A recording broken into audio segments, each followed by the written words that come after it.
El funcionalismo arquitectónico surge como vanguardia en México durante la década de los 30.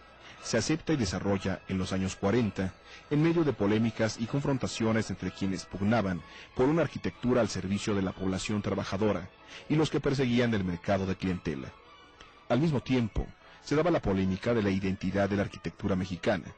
Era una etapa de reformas sociales, de iniciación de obras públicas y discurso nacionalista. A partir de los 40, van cobrando ímpetu los negocios privados y las inversiones extranjeras, y se va propiciando un crecimiento urbano desigual y especulativo. Esta tendencia arrecia en la década de los 50, marcando a nuestra modernidad urbano-arquitectónica con fuertes contradicciones.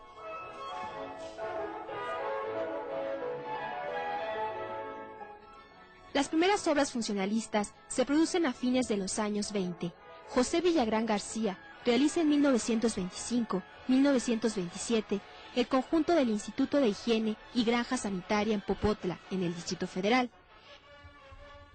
En ella se advierten criterios compositivos académicos y morfología deco, pero su esquema arquitectónico se realizó según un estricto análisis de las funciones a cubrir. Sus volúmenes son simples, sus muros de tabique delgado, sus losas de concreto armado que se convierten en sencillas cornisas voladas de los diversos cuerpos. Las ventanas son sencillas, aunque no se aplica en ellas el principio de la horizontalidad y la colocación de muro a muro. En nuestro medio son conocidos los elogios que se han hecho a las dimensiones mínimas y a la sencillez constructiva de la casa del conserje de este conjunto. Otra obra importante de Villagrán es el Sanatorio para Tuberculosos de Huipulco, en el Distrito Federal, realizado en 1929. Es un conjunto dispuesto simétricamente y tiene algunos resabios deco. Su acercamiento al lenguaje funcionalista es indudable. Juan O'Gorman, uno de los arquitectos más radicales, construye algunas casas de habitación de francas líneas funcionalistas a fines de los 20. A principios de los años 30, realiza un conjunto de obras que alcanzarían celebridad por su ortodoxia funcionalista, tales como la casa estudio del pintor Diego Rivera en San Ángel en 1932, y una veintena de escuelas primarias en diferentes rumbos y barrios del Distrito Federal, que correspondían a un ambicioso programa de atención a la enseñanza, lanzado por el secretario de Educación Pública, el licenciado Narciso Bassols.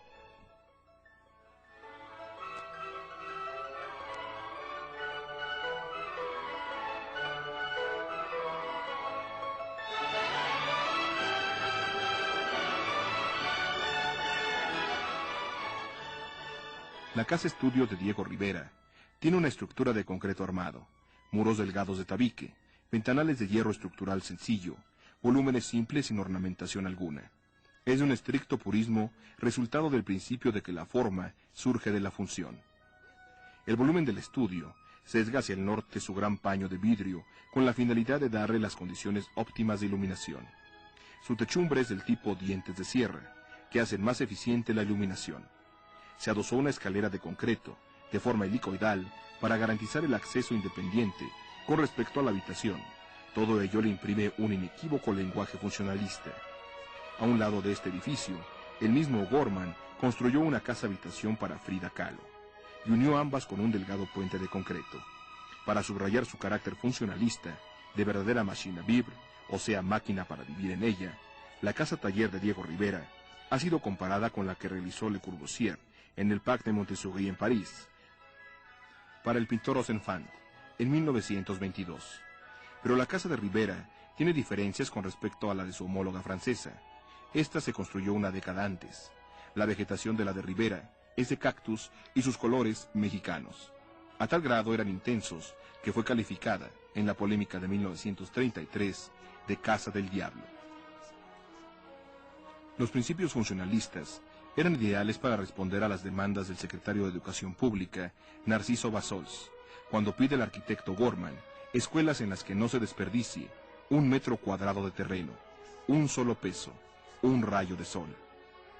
En esos momentos se suscitó una fuerte crítica a la utilización del neocolonial en las construcciones escolares, con el argumento de que un país pobre no debería ni mostrar riqueza, ni utilizar lenguajes de épocas pasadas, de oprobio y opresión.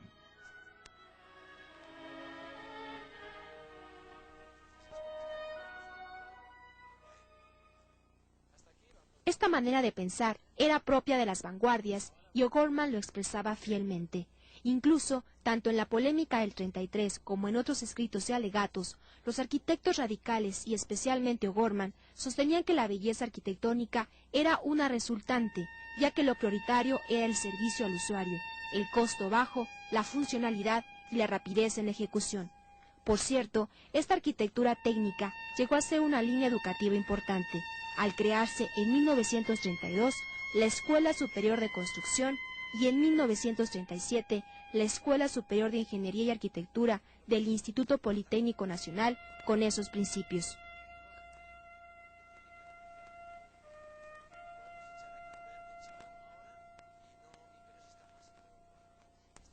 Los 5 puntos de Le Corbusier para la arquitectura moderna son, a saber, edificios sobre pilotes o columnas exentas, planta libre, fachada libre, ventanas horizontales corridas y terraza jardín, manifiestas en la Casa Saboya, Casa Garcés, entre otras.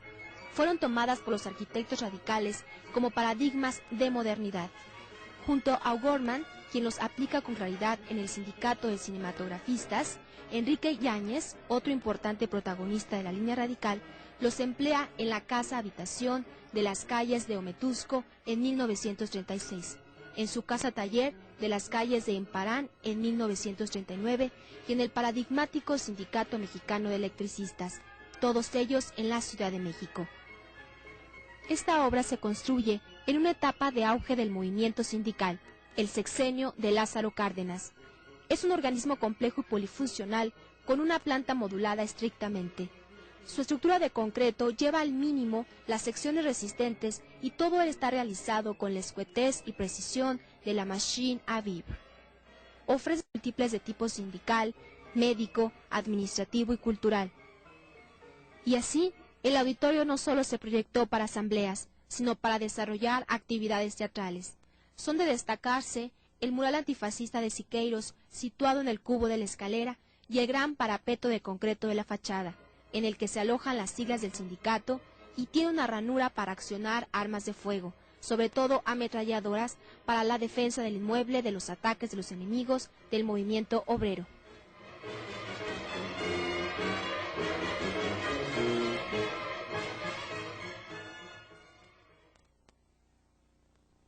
El auge del sindicalismo se expresa también en los proyectos para el concurso del edificio de la Confederación de Trabajadores de México.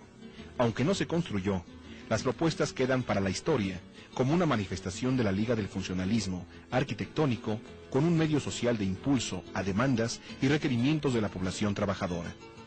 Las casas para obreros y en general para familias populares fueron temas de importancia para el funcionalismo radical.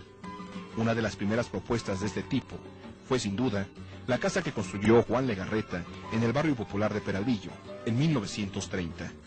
La entusiasta opinión de su época hablaba de su carácter lecurbusiano y al mismo tiempo mexicano. Las funciones son vistas en ella de manera racional y escueta, lo mínimo indispensable. Y así, en lugar de grandes recámaras, se ubican alcobas con camas de concreto. La estancia está separada de estas alcobas solamente con cortinas, y es el centro de la vida familiar. Era entonces una novedad el cuarto de higiene con lavabo, regadera y retrete, y finalmente, para subrayar su carácter mexicano, una azotehuela con macetas y pájaros.